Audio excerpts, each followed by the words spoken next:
POIs via the chat, somewhere around the 5th minute. I'll definitely try to take one. Again, what a great moment to be here. VIT versus VIT. This is a battle as old as time. Starting my speech in 3, 2, 1. Panel, the case from side government is extremely simple. India is a developing country with a varying economy. We give you reduced risk and greater stability. What do we then tell you?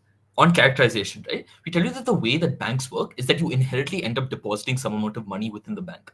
It then banks end up keeping some of it as like to store that money, but the rest of the money, most of it ends up being circulated in the form of loans that it then gives out. This is the way that banks predominantly end up making money. This is the way they continue staying in the business and sustaining all the employees that banks have. But also, it's the way that they provide interest to all the people that use that particular bank. At that point in time, there are two kinds of assets that we have to remember, right? The non-liquefiable assets, which end up being the money that you can't access because it's already gone into assets, it's already used in the form of assets or bonds or etc. And liquefiable assets, which ends up being the money that you can access as a user of that bank, which is the money that the bank ends up holding.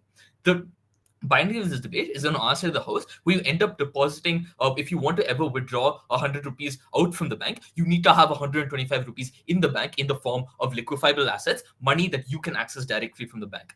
Panel, what is very important right now? You have to understand that the market is extremely unstable right now, and especially within India. Why is this true? 3 reasons. One, we tell you that India is currently struggling under a lot of political turbulence. This can be seen the way the markets crash as soon as the Indian election just 2 months ago took place, right? But secondly, we tell you that India is constantly trying to evolve and change itself due to its large number of people, the way it's constantly evolving and trying to diversify within multiple sectors. It does, like, the chance and the likelihood of risk in terms of stability increases. But thirdly, we tell you also India is very affected by the way the global political, like, economic scene plays out, right? Especially with like the US elections around the corner. This is something that's extremely proximate to us, especially because we can see the amount of layoffs that are taking place around the world, how placements in colleges are slowing down, etc. At that point in time, we have two arguments for you, right? One on risk, and second on consumerism. One on risk, right? We tell you that we want greater stability within Indian lending. Why is this so? We tell you that India currently is in a unique position where it's crossed the stage of initial development. It's trying to reduce its heavy reliance on agriculture, and it's trying to move away from that, trying to diversify into secondary and tertiary industries. Now that it's diversifying into those secondary and tertiary industries, it's trying to like create startups and such like that, right? But notice that startups are on the come up in India for two main reasons. One, because like the manufacturing and sector within India is practically dead, and there's such a large reliance on like foreign imports, which it innately wants to reduce simply because it wants to increase its GDP and the amount of like exports it's putting out. But secondly, simply due to the kind of AI, ML, blockchain startup boom that takes place in India, to the kind of like IT workforce that India itself innately carries due to the kind of mindset that takes place within the country. The problem with this innately is threefold. One, to create startups, you need a large amount of money simply because you're trying to disrupt the market in a way that ends up being profitable for you and your investors. But secondly, you also need a lot of technology and machinery that enables you to then use this material you probably produce, you probably like purchase using this loan, and to actually process it. But thirdly, you also need a lot of workers within your company. At that point in time, you need a lot of money to start these startups, and this is something that even opposition has to concede, and hence you need to take sizable amount of loans, which greatly like increases the impact of this debate. But also notice startups are extremely risky and volatile, and you don't know if you're ever going to get this money back. That is the possibility and the likelihood of defaulting is extremely high. Why is it risky? One, because startups are still relatively like new within India, and thus this path isn't completely discovered. The kind of connections and the things that you need within India aren't already laid up to make the startup particularly successful. But secondly, there's incredible competition within India because the kind of like 1 billion population that already has, making it extremely risky whether your startup is actually going to make it. At that point in time, startups are extremely dangerous. So you need to reduce this barrier that allows everyone to just go on and make a startup. Because notice, startups are dangerous due to the fact that it increases the likelihood of scams simply because of how low the accessibility barrier is. Notice the kind of NFT and blockchain scams that took place when that entire boom happened within India. But secondly, also it's the kind of mentality that's being pushed forward to media, like this whole work your own, be your own boss kind of mentality that pushes everyone to kind of like attempt to try this entire startup route, the entire city of Bangalore is basically running this point, right? Notice then you have a significant amount of money that you're loaning out as a bank with no surety that will be finally paid back because the likelihood that the startups actually default. However, notice you want to have a lot of liquefiable cash because one, the people of your bank need the money in case they ever need to access it in times of need. But secondly, big businesses that contribute to the national economy like consistently in a much more sustainable way, who are the big movers of your money, the Ambanis and such, need to be able to access this large amount of money. If it's simply not there, you're in a big shit problem, right? The solvency on our side of the house is when you end up increasing this credit weight, you end up raising this barrier of access simply because now you need to have more money within the bank to ever be able to withdraw any sort of this large lump sum of money in the first place. But also notice banks are forced to look into the kind of people they're actually giving money to because now they're actually looking to see if they have this sort of money within the bank in the first place before they actually give this loan, and thus the likelihood of defaulting is significantly lower. One thing that we have to address first of all is that OP can't just say that we end up reducing purchasing power of like the general populace, and thus MNCs like India won't be treated as a market anymore. But we tell you this is simply untrue for two reasons, right? One, because India will always be a market and will always continue to be one simply because of the large population that it has and the kind of demand that it always manages to churn out. But secondly, also the fact that they still can spend and the general populace still can spend on our side of the house, but the accessibility is the only thing that changes. And it's this accessibility to attain loans is now gatekept behind the ability to actually pay back these loans in the long run. We have to take into account there's a significant amount of delinquencies in India right now, and thus on our side of the house, you're able to account for a much more sustainable market. That is, this is symmetric on both sides of the house. The second claim is on consumerism, right? We tell you that consumerism is probably on the uptick. This is probably due to the kind of media that people consume that pushes people to constantly buy new things, the kind of social media trends, the globalization pushing forward a certain lifestyle that's carried forward in the West due to late-stage capitalism, which always pushes you to buy bigger and new things, even if that particular thing isn't particularly useful to you. Notice most of these assets that people end up buying as the nature of consumerism are immediately depreciating in value. That is, these banks cannot use them as collateral and such because they immediately depreciate in value. At that point, most people in India aren't able to afford this lifestyle and are likely to default. But notice when these as soon as you raise this accessibility better, like you have on our side of the house, you fix this because you force people to think wisely. You force people to think before they end up swiping that credit card. And also, you force banks to consider how they're actually dishing out these credit cards in the first place. Because notice, banks already do it based on credit score, based on past spending habits and such. But on our side of the house, they now ensure that you have the propensity and the ability to pay back this loan by having this 125 in the bank in the first place instead of this 100. At that point in time, you curb the amount of defaulted loans, which hurts the banks and businesses that they were taken up against. But secondly, it also prevents the general Indian populace from falling into debt traps and fall into the trap of consumerism for all those reasons I'm proud to propose. Wonderful. Thank you so much for that fine speech. Hello, whenever you're ready. Yep, 30 seconds. Sure.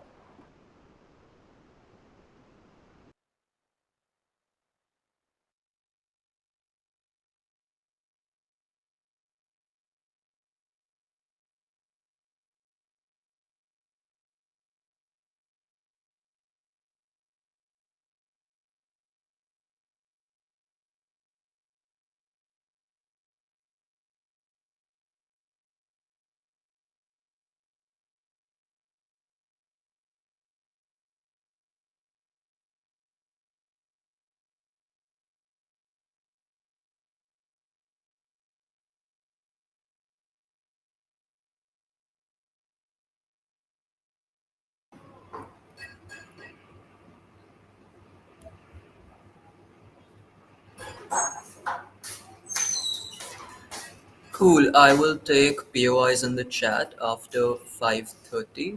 I will ask you for it. Don't unmute yourself otherwise. Having said that, starting my speech in 3, 2, 1. Panel, we largely agree on the impact that this will have on loanable funds, right? At a point where you have to retain more money as a bank, that means, and you have to invest it in these more liquid assets, and that have a very limited ROI, barely enough to keep up with inflation. That means there's a lot lesser money for you to loan out. Your supply decreases, but the demand for these loanable funds stays the same. So the obvious reaction from any market is that interest rates will first increase, which means borrowers will have to pay more per rupee that they borrow. But also we agree with Gov, where you will have to become a lot stricter with who you loan money to. So the only important clash in this debate then becomes whether the Indian economy is one that needs investing in, is a reliable and stable investment, and can be expected to pay back its loans, because in that case, we don't think there's any problem to be had, right? So proving exactly that, but instead of their 3 reasons, we offer you 6, where the first and most important one is simply the way India recovered from COVID, right? We think it was one of the first few countries to have a stable economy, and we were able to recover from the recessions caused by COVID relatively fast as well, simply because our government intervened at the right time, right? We had reactionary policy at the right time, in the sense where we declared lockdown at an appropriate moment earlier than a lot of other economies, but also ended up opening our economy earlier than a lot of other economies at the appropriate time, and were able to get gains that way, right? But the second thing here is also China plus one policies that tend to exist amongst corporates and MNCs and even local companies in India, right? This simply means that because of COVID, but also generally regarding national security concerns surrounding China, where a lot of countries perceive it as an adversary, as an enemy, and want limited business connections with it, we think companies have incentives to diversify their supply chain, because they realize just how dependent they are on China in terms of their manufacturing output and the factories that are established there, right? Because they want to diversify the supply chain and mitigate risk to a considerable extent, they're seeking to establish a secondary complementary manufacturing hub in one other country so that they can better balance their investments, right? We think attractive investment opportunities are other countries in Southeast Asia, like Vietnam, like India, like Malaysia, and all of those things, right? So we think in this regard, even Indian companies want in on the action, where they want to create these manufacturing hubs and compete with these other countries, and that's another reason why this economy is an attractive investment opportunity. But third, in terms of consumer spending, we think India literally has the second to highest,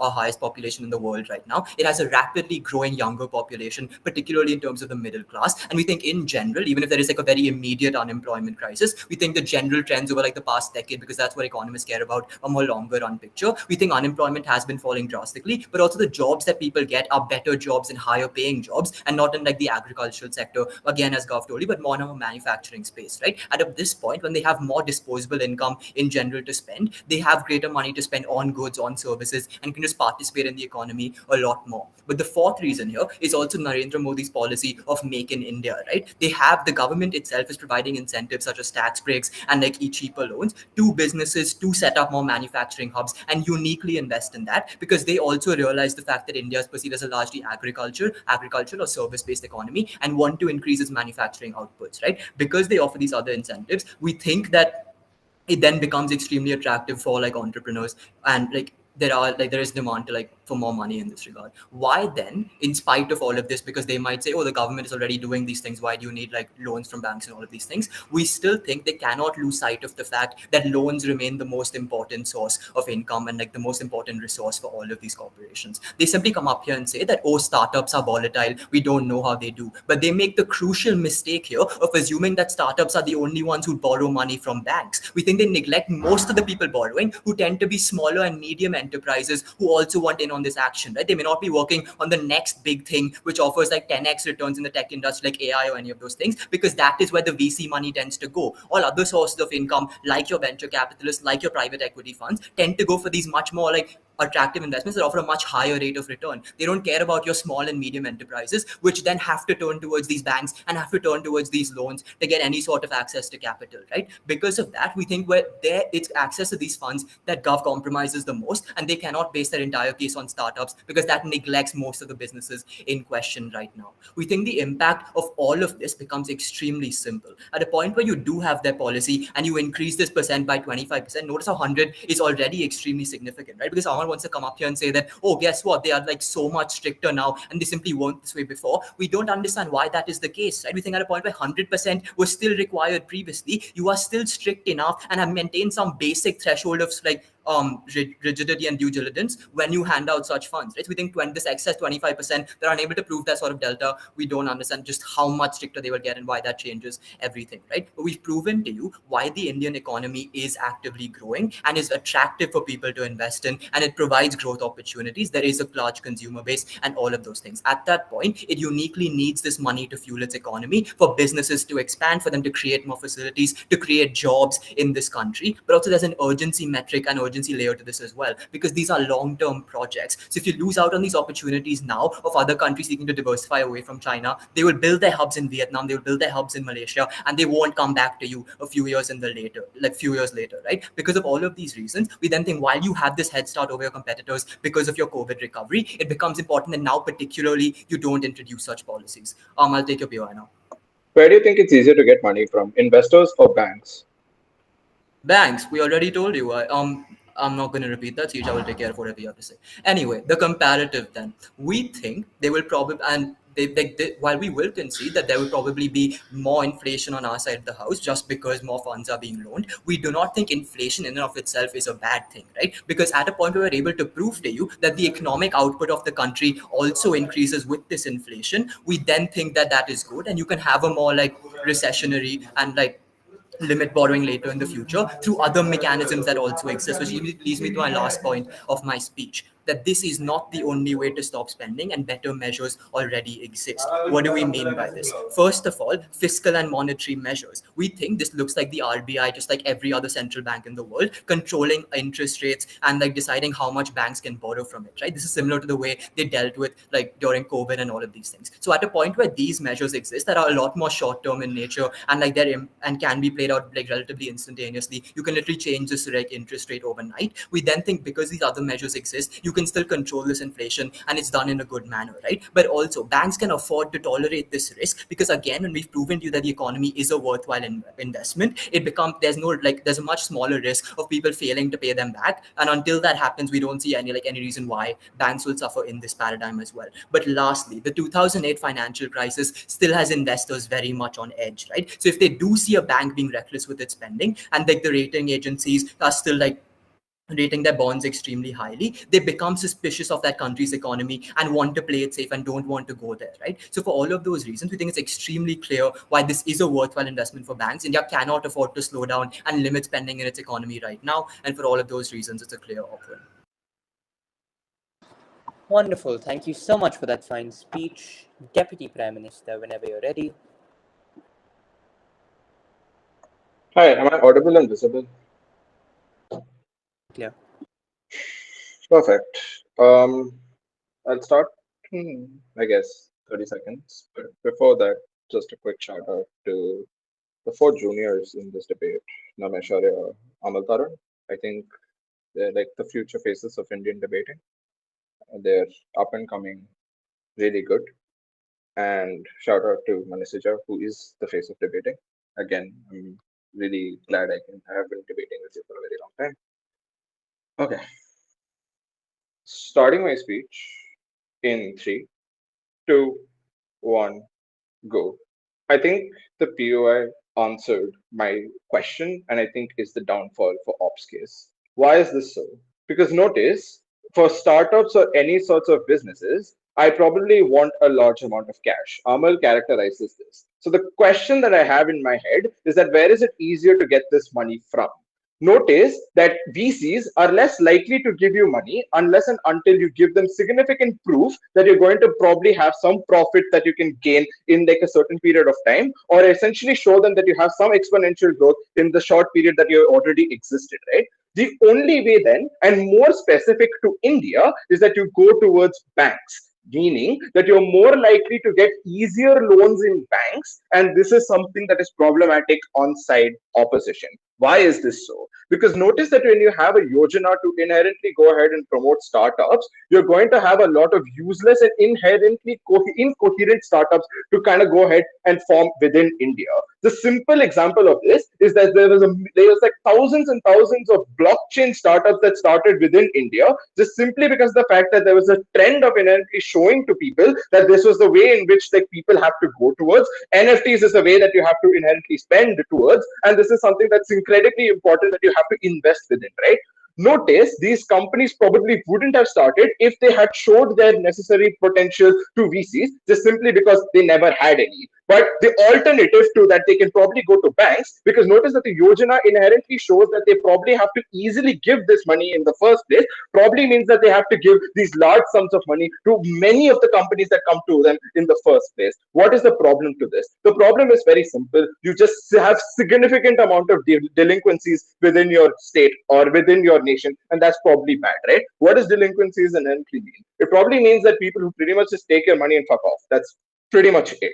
The reason that this happens is because many of these companies are probably not vetted out properly, just simply because that you wanted to go ahead and actually promote a startup culture within your nation.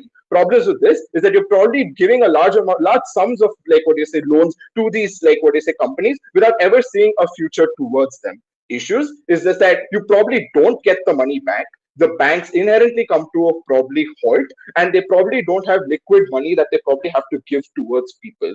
Why is this liquid money so important, panel? Because notice, go back to Name's speech. Their idea is that they probably also need loans from, like what do you say, banks as a whole. But notice, the like small businesses equally also require liquid cash to be opened with them, just simply because that they have huge amounts of money, probably like millions of dollars in banks, in the form of maturities, in the form of credit lines. All of this inherently means, like, sorry, in the form of maturity, in the form of like deposits, or like, sorry, deposits, check deposits, like debit deposits. All of this inherently means that once they inherently mature, they probably want to, what do you say, expand their investments and actually like invest on other things that probably can propagate and grow their company as a whole. Or they want to change their banks because they probably see more like what do you say, exposure to other banks as well. Notice that this is not possible on their side, because notice the things that they already say. They already go up to the fact that they're willing to give literally anybody this loans in the first place. Problems with this is that with delinquency, you just don't have that much of money that you've retained to yourself to actually give bank to bank, like to these like businesses in the first place, meaning that you don't give them an option to actually go ahead and actually use their money that has been matured to other investments and actually grow their company in multiple ways. And this affects the Indian economy in multitudes of fashions. How do we alternatively build this up better off? One, when you go ahead and you say that you probably have to have 125% instead of 100%, banks are now forced to actually vet the companies that inherently come towards them in loans. Meaning, in our side of the paradigm, you don't affect the investment rate or you don't affect the growth of companies. You just see whether if they're, what do you say, more likely to be an actual company with actual growth in the future. The reason that this becomes incredibly important and not happening on their side is because notice that the fact that you just have that much of money to give out in the first place, you're willing to give out and risk that much. We say that that's problematic just simply because of the huge amount of delinquencies that exist. We don't solve the delinquencies problem, but at least we ensure that the amount of money that we're giving out as loans is probably lesser on our side, right? But here's the second thing. You have now then forced to go actually to investors and probably get in investors in the first place, meaning that we're more likely to get quality investments and probably able to get some better startups in our side. The problem is simple, because if you want to get money from VCs, because you're not getting from like banks in the first place, you have to show that you have some sort of potential to grow in the future. That's only possible on our side when you go to VCs and show them the potential in the first place, meaning that these are more likely to be startups that actually grow and actually become better for your economy in the like as a whole, right? Meaning that effective investments is probably much like it's not really that much on our side. You probably have better investments and more quality startups happening on our side, and of course you have lesser risks with banks as a whole. Second idea on consumerism. Again, the same problem, delinquencies. Notice at a point when banks have so much of money to give out as loans, it doesn't necessarily like translate in the name of loans. It translates in the name of giving people credit scores and credit cards just simply because you want people to spend a lot more. Problem in Indian context is just simply because of the fact that Indians have a mentality of inherently meeting with Western standards. I.e., I want to go ahead and buy the Air Jordans for 12K. I want to buy the iPhone for like what they say 1.2 lakhs, which I can't afford. But notice I'm trying to do so, but I'm willing to do so because the bank allows me to do this. Problem is, when I take a credit card, people are unaware that they have to pay back this credit scores, or even if they are, they're willing to actually end up being delinquent and fuck off after that point. Meaning the banks necessarily don't get their money back. This is exclusive to Indian context that exists because there are multitudes of people who actually see these social media reels and wanting to actually meet up to these standards as a whole. Notice that this is significantly curbed on our side, just simply because the fact that you don't have that much money, meaning that you have to see the credit scores a lot more due diligent. You vet out these people a lot more better as a whole in our side. But the third thing is extremely simple. Even if you go ahead and you try to give me analysis in terms of India recovering from COVID, China +1 policy, I don't give two fucks. Why? Because the economy in the world is still unstable. Three reasons. The Japan Nikkei market crashed significantly right now, meaning at that point when it crashes there, it probably had like what do you say, rippling effects to the Asian market as well, meaning it affected India in that sorts as well, meaning like a lot of prices also increased in that sorts in that point of time as well. If their idea is that we recovered from COVID, you can pretty much go a few months back and see how the market was so volatile during Indian elections itself, right? Meaning regardless of anything and regardless of how much analysis you give, it's so volatile that you can't really predict anything. Having a large amount of liquid just reduces risk. So on the metric of less risk we win this debate. You must vote government. Wonderful. Thank you so much for that fine speech. DLO, whenever you're ready. Yep. Am I audible? Yes, you are. All right. Just nothing to say. I wanted to debate for myself. I now think that I wanted to debate for my sock. This is the most ideal scenario I could think of. We just stacking up semis and finals from the get-go. Name batch kids are one of my favorite kids of all time. Love them so much. All right. I'll start in a few seconds. All right. I'll start in 3, 2. Just give me 1 second. Lost my chain of thought. All right. I'll start in 3, 2, 1. The first thing I'm going to do in my debate is to prove why the Indian economy is stable right now. This will do 2 things. One, this will break down their idea of delinquencies, because if are people able to pay back their loans, there are no delinquencies, which necessarily mean that banks are not risky anymore. The second thing it will do is to prove the opportunity cost which government loses out on. Firstly, why the Indian economy is stable. Let's look at what they have said yet. One, diversification of sector has not worked. I'm not sure why. This is necessarily has worked with things like Modi's Make in India policy. It has attracted investments from places like Apple. I think it's working pretty successfully. Political instability. This is true for every country which holds the election, that the market goes up and down just before the election because you cannot predict what's going to happen. But right now, Indian economy is stable because Modi is necessarily on his 3rd term, and Modi has necessarily ensured that all the fuckeries he has done around human rights, he's at least ensured that the economy of India is doing really well, and that will continue to happen, which means that there is trust in the market, which means that there is more political certainty about India more than anything else. Thirdly, geopolitical. India is not dependent upon US elections because rather Trump or Kamala Harris would still want India as a manufacturing hub, will still invest in India, which means that results don't matter to India. Secondly, India has no dependency on Ukraine, which is to say that they necessarily still buy oil from Russia. They still don't have any sort of supply chains which connect them to Ukraine. I'm not really sure why geopolitically they're unstable. Which all of this necessarily means that the next num I give where the Indian economy is stable right now stand true. That necessarily the Indian economy is doing well in terms of inflation after COVID in comparative to other countries. India is necessarily working really well because of the China plus one policy is affecting India right now. That's a good thing. Consumer spending is on the rise, making India is necessarily making things happen, and all of those things necessarily prove that the Indian economy is doing well.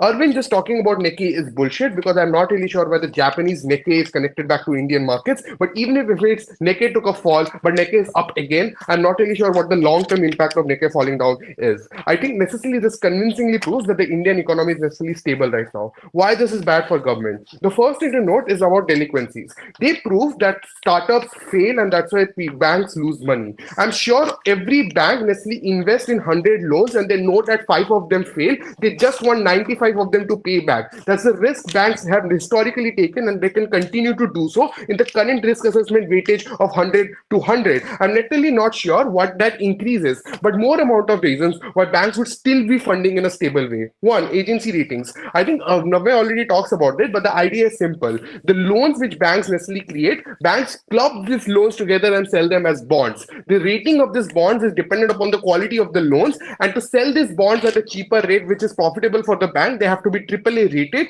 which means that this loans has to be stable at all points of time. Secondly, post 2008 financial crisis, there are measures which doesn't allow bank to necessarily give out loans to whoever they want to. There are proper regulatory measures for this. I think these are symmetric on both sides. I'm not really sure what the delta is. Thirdly, in terms of delinquencies, I already proved to you because the country's economy is being stable, you necessarily are able to meet the loan requirements much more sooner, which means that you have a stable economy, you are able to pay back on loans. This conclusively proves that government has no case in this round because their only idea is that people and companies necessarily need money. I will prove to you why this is the right time to do so.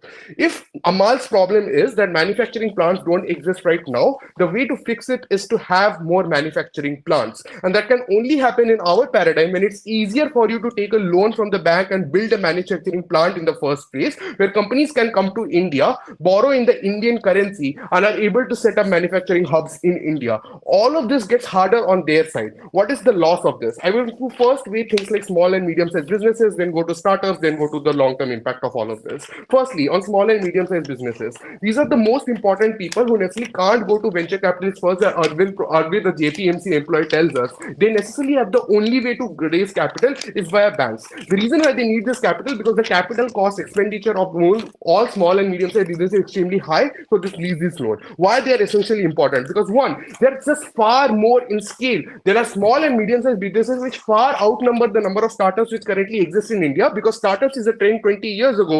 Small, medium-sized has existed for 200 years ago. I think at that time the scale is more. Second, they create jobs and money for sectors which startups or any other company cannot, and that is why they're important. Three things here. One, they cater to people which are lesser skilled, which means that you cater to blue collar workers which are more often than not are going to be unemployed otherwise. Secondly, you target people which otherwise would not have money in and of itself to find another job, because these are menial tasks which necessarily you need more and more people hiring into, which also means that a manufacturing plant hires more number of people in terms of scale, which means that you are able to give employment to more number of people. Thirdly, in terms of geography, you jobs go beyond Delhi, Mumbai, and Chennai and go to remote parts of India, because small and medium-sized businesses can be held up in tier 2 and tier 3 cities is far better in our paradigm at a point of which you can give out loans. All of those reasons means that you necessarily are better able to fix economies for most vulnerable people who are able to access jobs, salaries, which allows them to pay for their own expenses. Secondly, personal aspirations. Personal aspirational loans are also low in their paradigm.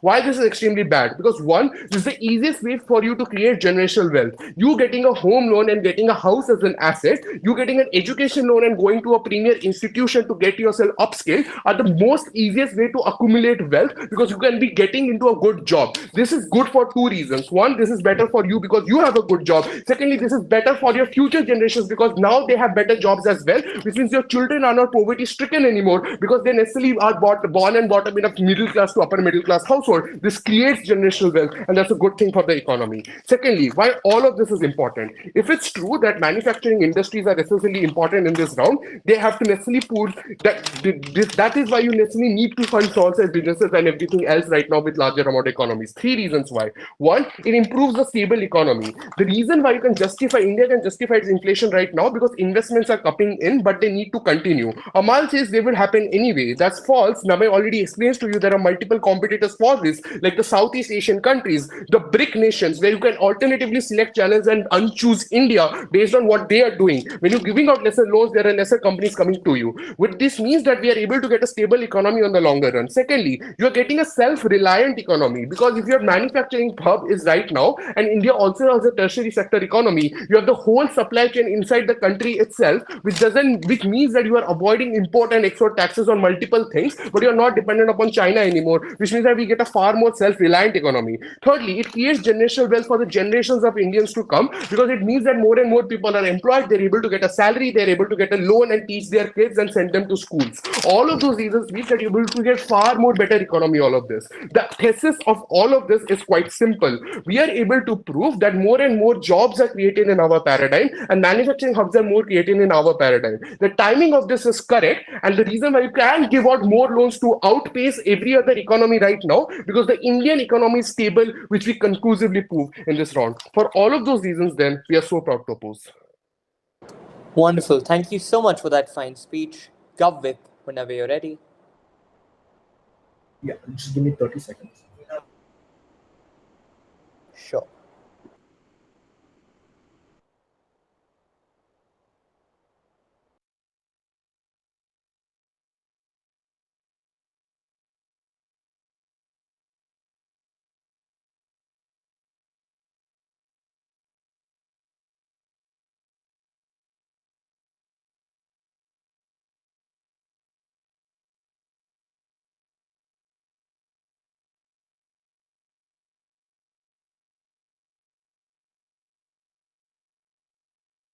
Yeah.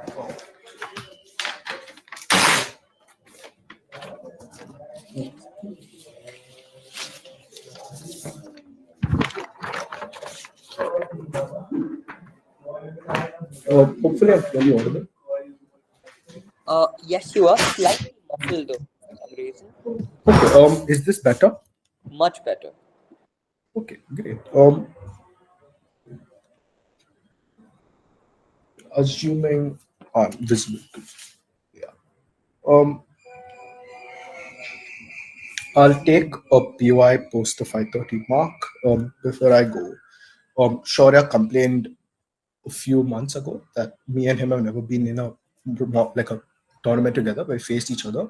We faced each other in a bubble room, and now a semi-finals. Hopefully, the next time is a finals. With that being said, I'll start my speech on a countdown of 3, 2, 1. Opposition claims there will be more startups being set up. For them to actualize any impacts, they have to prove stability of said startups, because only when there is stability of startups, few things happen. One, these startups are able to repay their loans and become like stable bodies within the sectors they're set up in. Two, their ability to leverage the startup services to Western companies becomes increasingly more, meaning the opportunity of investment that Western countries see in India becomes more, because there are more B2B service startups that exist within India in the first place that are stable in nature. Why is this important? If companies are dependent on service startups, notice when these service startups eventually fail because they're unable to meet their demands or their scaling is not proper because they're unable to pay loans, the interim period that this company has to deal with when they lose the service exponentially becomes worse off. Why? Because you have to the production of goods simply become much more costly. They have to increase the MRP at which they sell these goods in order to maintain profit margins when these service startups fail. If that's true, people will have to pay more for these goods in the first place. And if consumerism is so rampant in India and you have people paying higher for goods, they lose out money quickly. At that point in time, these people will eventually be forced to save up money, meaning their ability to recover from inflation becomes very hard because people are scared about how stable the market is and how their money is being lost for them in the first place.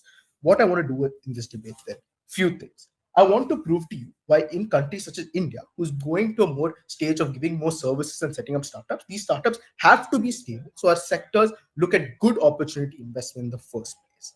How do I do this to you? Three metrics: clashes on startups, on consumerism, i.e. jobs, and the stability of these things. Before I go on, then A, what does Namai come and tell you along with Sija? One, COVID reaction. Two things. Arvind already goes ahead and tells you why we're able to better deal with COVID simply because we're able to identify that COVID happened in other countries and use data sets from other countries that they dealt with their economy more. COVID happened at a slower and much lesser rate in India than other countries, simply because we have a larger population. Since the effect on India was much more harder to do, we had more time to deal with it in the first place. Investment opportunities. I've already told you, when you paint the picture of a stable market to other countries in the first place, you look like an ideal investment to them. The only way you're able to paint stability is to prove that the startups exist for a longer amount of time in the first place. Second thing, make in India. Notice when the criteria to nurture businesses look ripe, a large amount of people flock to it. This is compounded by the fact there's a lack of job opportunities, so the job market is very shit in India right now. A large amount of college students flock to startups because this is the most immediate source of income they have in the first place. It's easy to set up. It's easy to set up because there are multiple factors that allow them to do this in the first place. But just because things are easier to do, that necessarily doesn't mean these are things that will eventually succeed in the first place. Because look at this, if a large amount of banks are giving out money to host startups in the first place, this doesn't mean these startups work. And when there are delinquencies that exist, when they're unable to pay back the money to these banks, two things happen. A, the people are unable to then go and leverage these loans back, meaning the people lose their jobs and unable to take more loans from the bank because guess what? The bank doesn't have money to give because it already gave out too much money. But B, the unique solvency we give is simple. We force banks to identify sectors that are actually profitable and only give to these sectors because they have to leverage assets correctly in the first place. What does this do? It tells people which sectors to start startups in the first place, meaning you allow people to start more quantity of startups, but in sectors that guarantee stability in the first place. Why is this a unique benefit we offer to you? Because only in our model are banks forced to be more protective or more risk averse when they give out loans. They give out loans to sectors that they know have returns that are proportionate to the liquefiable assets they have. Hence, they give out these loans. Stability is something we win on. Moving on then, smaller and medium enterprises, right? A, the idea on small businesses is their need of cash flow and outflow remains the same. They want to invest in better stuff with the money they have because they want to diversify their own earning money. Why is this true in the first place? A, if I have people going and buying more stuff, and I've already given mechanistic reasons why this will probably increase if the market is unstable, people do not rely on these small medium enterprises because they start to save up money. These very jobs you talk about are non-existent because there are no consumers buying this good. But moving on to consumerism then.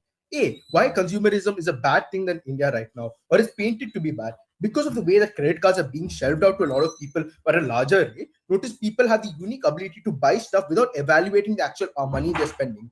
what this necessarily means. If Mansija wants to talk about generational wealth and my ability to take loans, notice this is fucked up because my son is now spending the credit card like loans, whatever, on Air Jordans and not on books for his education in the first place. Why is this something that happens? Because with the large amount of Western India that exists, Indians want to westernize themselves and have some sort of social standing. So they invest in assets that do not have any stable returns. They buy clothes and shoes that do not give them stable returns. So later, when op concedes to some sort of inflation, people are unable to leverage assets that actually value, meaning there's no money in the bank for you to give back, but there is no money for people to go and default to or sell their assets because these assets are useless in the first place. This is what uniquely happens in consumerism. At a point in time, you go ahead and buy into this ideology, it becomes harder for you to prove as to why you're able to combat this by keeping the risk management rate at 100% in the first place. We make people or we force people to be more risk averse and more aware of their spending patterns because the ability to get credit cards is much harder in the first place. I'll take a POI if there's any. 100% rating also already ensures this. Why are you more careful? Loans are not scary. Okay. No banks have failed in India, I'll tell even you. after startups failed. It's very simple. If conditions to nurture startups exist, people will flock to it. By simple logic, a large amount of startups will be set up. You can prove that. What you cannot prove is the stability of these startups. To do so, you should prove why these startups are able to utilize money effectively, why there are measures to ensure startups don't fail. As long as these things do not exist and you do not prove stability, because conditions are ripe and just because people invest in markets doesn't mean the market sustain. Now, my example of the 2008 housing crisis is exactly this. People thought mortgages and housing loans is a sustainable market, invested too much, had a huge crash in the market. This happens when the opportunities are ripe enough for you to set it up, but there are no stable barriers that prevent these things from failing in the first place, which India doesn't have. If I'm able to prove three things: A, startups are very volatile, and your ability to prove stability is uniquely achieved when you force banks to evaluate whether these sectors or investment are legitimate and the assets you have to give these loans are legitimate. Two, whether consumer trends are something you monitor and make sure people spend on actually important stuff and not goods that have no value. And three, when you're able to then leverage all these two things to make sure that in times of inflation, which is something they concede to, you're better able to recover as an economy of a developing market, which every segment is important to you in terms of your ability to export goods, is something we provide in terms of urgency and likelihood. For all those reasons, we win this debate. Wonderful. Thank you so much for that fine speech. Opwin. Hello, give me 10 seconds. Sure.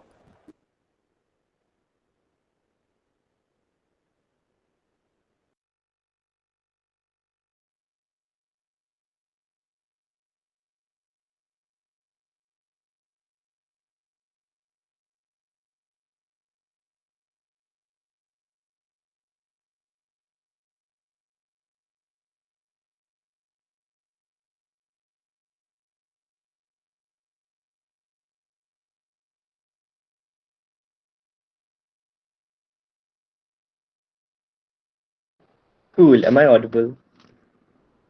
Yes, you are. Give me a second to organize my notes. Meantime, just POIs in the chat. Don't unmute yourself, please. Just the way we do mocks, actually.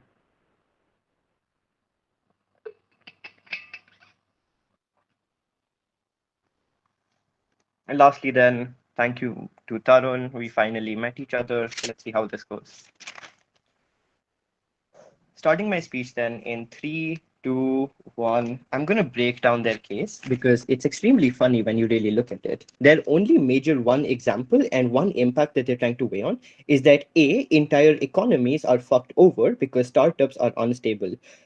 I don't even know where to start with this, right? But let's just get to it. Firstly, this debate isn't about startups. No one gives a shit, right? Because these startups that particularly end up going to banks are in the minority, right? Usually they do end up going to other investors and things like that, right? There are multiple reasons why this is just a better job for them, because banks need collateral, which means you need to pay them back if your startup fails, which means most startups that end up going to banks in the first place are those who go with greater levels of certainty about their business model, because they know they'll get screwed over if they aren't able to pay back these loans in the first place. You have greater amounts of mortgages or greater charges faced upon you. You probably have to end up selling your house. You don't go to the bank unless you're sure you can pay them back. You'd be much better if the startup is that risky. I think they'd be much better off just going to VCs and doing things like that, right? But secondly, notice, right, banks are still good. Banks want to make money. Banks don't want to fail. There are a multitude of reasons for this that they've already like failed to encounter, right? Ignore everything even about 2008. Just notice banks want to make their money back because they have a reputation to uphold at the very least, right? They have share prices that can often fall if this bank is often just like accused of taking very risky investments. But also, if everyone gets to know that you're making all of these risky bets on a large enough scale for all government to actually materialize their impact, this means that lesser people just end up going and saving their money in these banks in the first place, which means it's extremely unlikely that banks act as irrationally as they would want you to believe. But lastly, then, even on their best case, notice how marginal their impact actually ends up becoming, right? A, you're getting startups who go to these loans, which are already fewer in number. Secondly, these are startups that get approved and like of their risk valuation and things like that. And lastly, these are startups that end up failing. That is the summary of government case in about 20 seconds, right? Even on their best case, I think we're okay with taking that risk because we feel that any marginal harm that probably happens as a result of these very few startups that end up going to banks and failing in repaying these roles is extremely marginal. I think the benefits that we're trying to prove to you about the actual stakeholders that borrow money, such as medium, small, and like micro enterprises, and people who are able to purchase these loans and just get better access to education, healthcare, and things like that. We think that these people are just enormous in number and are able to benefit significantly in our paradigm where loans are given much more easily, which is why even on their best case, we're okay with this trade-off. Secondly, let's deal with this idea about consumers and businesses, right? There are multiple things that are wrong here. They tell you that these people are going to be more vetted, there's going to be more due diligence and things like that, right? Firstly, I want to call out that they work on the absolute best case, right? Where people are stupid and banks are reckless and no one ends up paying their loans and you just give approvals to everyone, right? We think this is extremely unlikely, right? People want to pay back. People don't want to take the risk of not paying back these things, right? There are multiple reasons for this. I think firstly, you just face a high amount of charges when you can't pay back these loans. You probably like your credit score worsens, which means you probably can't borrow money again. But also, if you have taken that amount, like a serious amount of loan that can't be paid back by your credit card for some reason, that often means that you have to sell your own personal assets and belongings and things like that, right? This just makes you a lot more stressed individual. You ruins your utility. It's just something that you're extremely unlikely to do, which means people, even if you're dishing out credit cards, we think people are extremely rational in the way that they use these credit cards and actually go about spending in the first place, right? But even on their best case, then we think consumer spending is inherently a good thing because it's able to boost economy. We think that jobs are increasing proportionally to how like the economy is fluctuating, functioning right now. We think the economy is flourishing to a greater amount of extent, which means that a lot of people are getting job, right, like pay raises and things like that, right? Which means they necessarily have a lot more capital, but also you're able to boost this economic cycle and make sure that the economy keeps functioning at a healthy stage, right? But even if you want to ignore all of that, right? Notice, even if it's true that banks end up being stricter and doing more due diligence, we think this is a net harm because notice what happens as a result of that. It means that only the upper middle class and richer individuals ever get access to these loans in the first place. It means that only big businesses are approved for these loans as well, right? The net harm of all of this is that you increase exponentially the wealth gap that exists within individuals and just like the population as a whole, because you can never allow the smaller individuals to get loans, right? You probably don't want to invest in a small like worker who probably wants to get education for his child. You probably don't end up giving a loan to a person who wants to start a shop, which means these most vulnerable individuals that probably want to use this money in the best possible manner to be able to bring themselves out of the generational poverty that they exist in, it becomes extremely harder for them. And because banks deem these people too risky, these individuals are always locked down on your side. So even if everything is true on their case, we think this net harm exponentially ruins the lives of multiple people across the nation. We think this is not something that should go ahead, right? Lastly, I just want to call out one simple thing. They're never able to prove to you how much this rigidity changes on their side, right? I think insofar as they fail to prove this burden, it's extremely unlikely that they have any competing analysis that stands that's able to prove that banks suddenly become extremely risky with this 25% increase or decrease, right? What then is the weighing of all of this? Before I move on, I'll take that POI, Arvind. Very simple question. Why do you think people actually end up being delinquents in banks?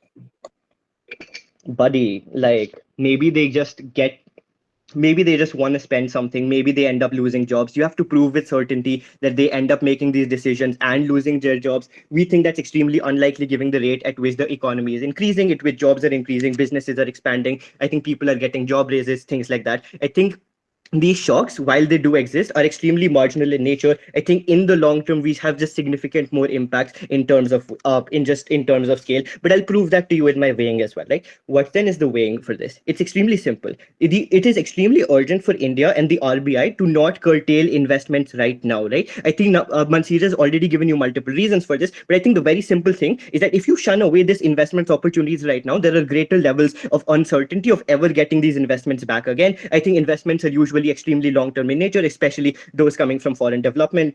And they often invest in like factories and things like that. You don't get any of that in the long term. Op wants you to believe that India is always going to be a good investment opportunity. We think this is false, because if right now you don't give people money, you don't give businesses money, it means that there are just lesser jobs being created. It means that you restrict the purchasing ability of people to buy education, healthcare, and improve their general quality of life, which means the growth potential of the economy is always stunted as a result, which means just on urgency, it's a prior through the government and the priority right now to act on this window of investment opportunities and get access to this investment and boost the economy in the long term. Right? I think we do end up getting a more stable investment, a more stable economy with more jobs being created and lesser reliance on imports and exports. But lastly, just on the most intuitive level, people are better off because they can access loans and climb up. They get access to money. We think they get access to jobs that are growing like proportionally to population growth. We think if you stop all of this, there are net harms. We think people should have the right to get money. For all of these reasons, we win this debate. Wonderful. Thank you so much for the fine speech. Op reply. Am I audible? Yes, you are loud and clear. Lovely.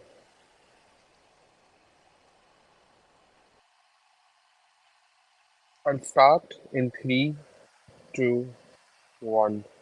Unfortunately, side government gets this debate wrong. Their idea is limited to the fact that people default on their loans and startups fail. I think Shaurya convincingly takes this down when he explains to you startups, one, don't see banks as their first point of funding. There are three stages in which startups get money: pre seed rounds, venture capitalist rounds, and private equity rounds. Banks necessarily play a role for mature companies or smaller companies when there's a startup to take loans on debt. This is the last option startups probably resort to when they know that they can pay back this loan when the idea is necessarily concrete. I think this takes a lot of government down because their idea is that this company fails and what happens then. We prove to you that banks in status quo are not that reckless because there's already a risk weight assessment measure which already exists in India.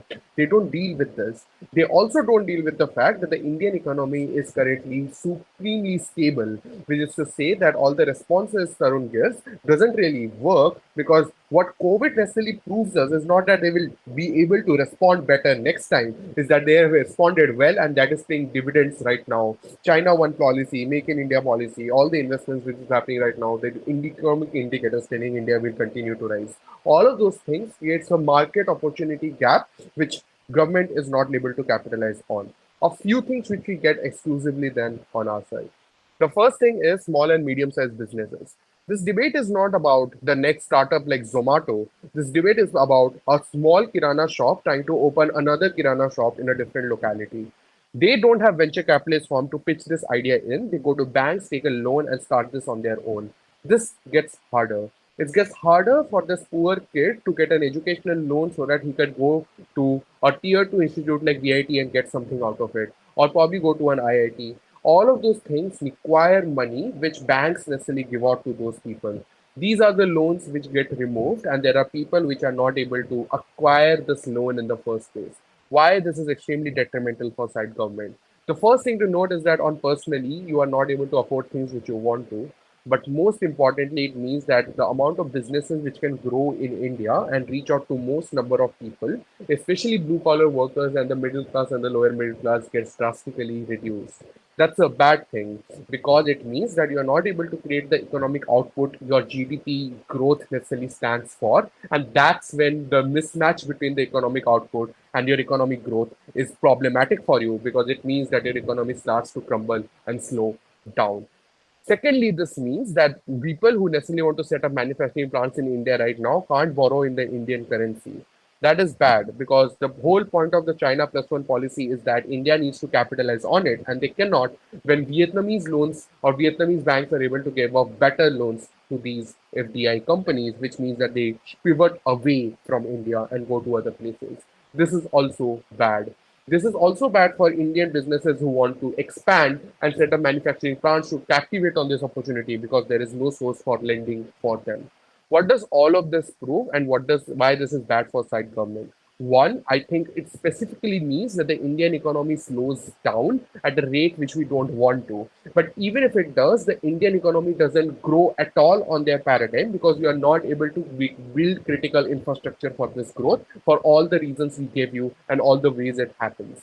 I think at that time, people lose out on jobs, people necessarily are not able to access wealth, and this creates generational problem, not only for the current generation, but futures as well.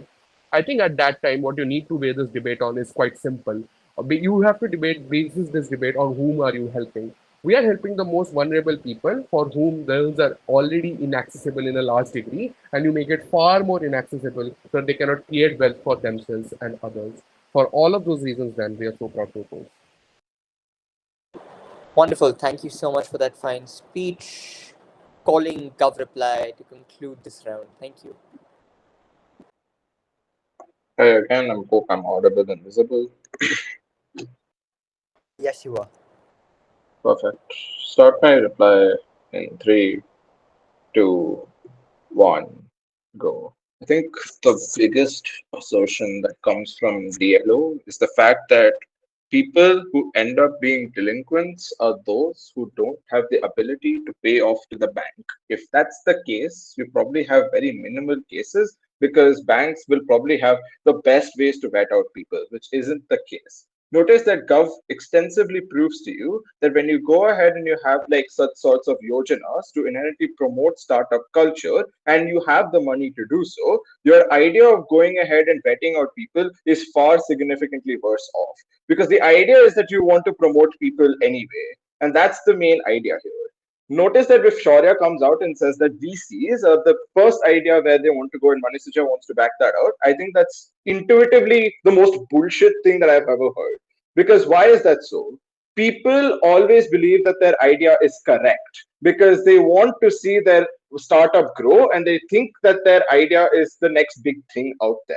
If that's the case, I think I'm probably going to go to the place where I know I'm easily going to get some money because that's the easiest way I can go ahead and actually access my dream of starting a, like, why do you say, my startup, that is being the bank.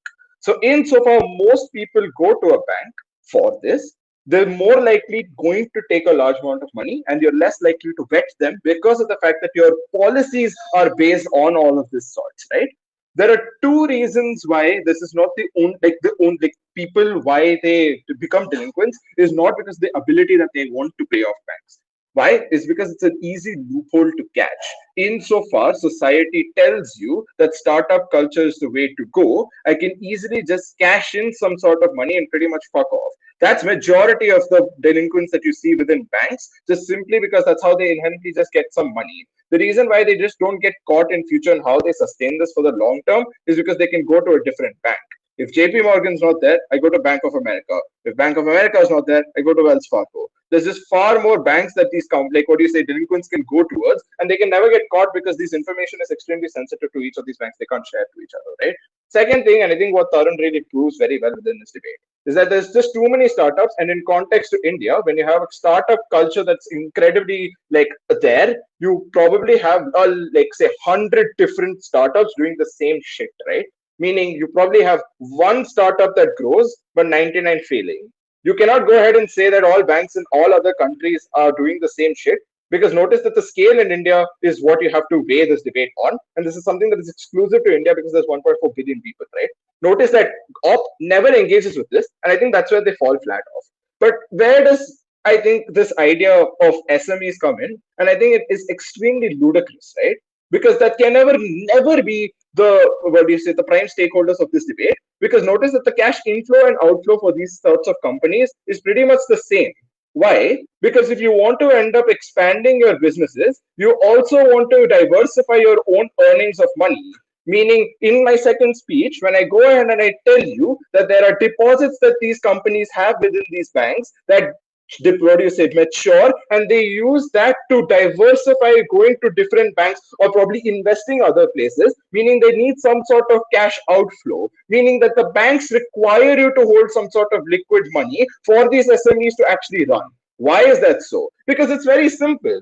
The companies just don't want to be dependent on loans because their loans need to necessarily be paid off. Sure, they require loans, but we do provide them. It's not as if we don't have that in our side of the paradigm. But the idea is simple. They also need liquid cash in order to ensure that they diversify their own earnings. I am unsure why they're the main stakeholders of this debate.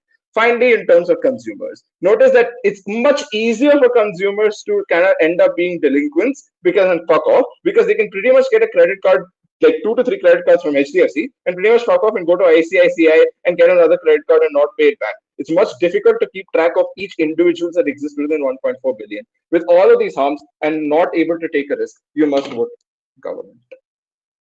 Wonderful. Thank you so much for that fine speech, and thank you so much for this wonderful round of debating. Please virtually cross over, shake hands, and all the best for results. I request the panel to stay back.